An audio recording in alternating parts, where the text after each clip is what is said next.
اهلا بيكم في يوميات نجوى علي. النهارده عملنا ريفيو حلو جدا جدا عن مطعم ستاموني. طبعا ده متجنن اسكندريه. ستاموني ده حاجه كده ضجه جدا في اسكندريه، قلت اجربه عشان علي طبعا بيقول لي ماما انا عاوز اجرب البيتزا من عنده او المكرونه او كده. فرحت بالشغل بصراحه، كنت جوي يعني كان جوي صعب جدا وشتاء، وقلت لا لازم افرحه النهارده. دخلت اهو مطعم ستاموني، عايزه اقول لكم نضيف جدا جدا جدا، في محمد نجيب سيدي بشر. وبيعمل كمان عروض حلوه. يعني العرض اللي هو البيتزا ده اللي احنا اخترناه النهارده عباره عن بيتزا وفطيره شوكولاته او نوتيلا.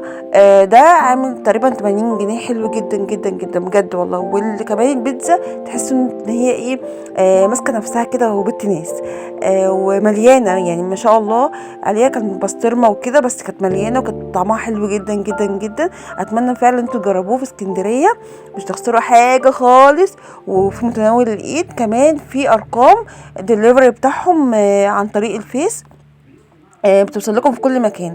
بس اوعوا بقى تنسوا اللايك والاشتراك وتفعيل زر الجرس عشان ينزلكم فيديوهات كتير كتير كتير على ريفيوهات في مطاعم كتير ان شاء الله باذن الله الايام الجايه. طبعا انا الايام اللي فاتت ديت ما كنتش قادره خالص انزل فيديوهات لاني كنت تعبانه. يلا ادعوا لي بالشفاء باذن الله. وان شاء الله الفيديوهات الجايه هتعجبكم جدا جدا جدا بجد، وحاجه بجد يعني مختلفه عن كل الفيديوهات. اوعى تنسوا اللايك والاشتراك وتفعيل زر الجرس.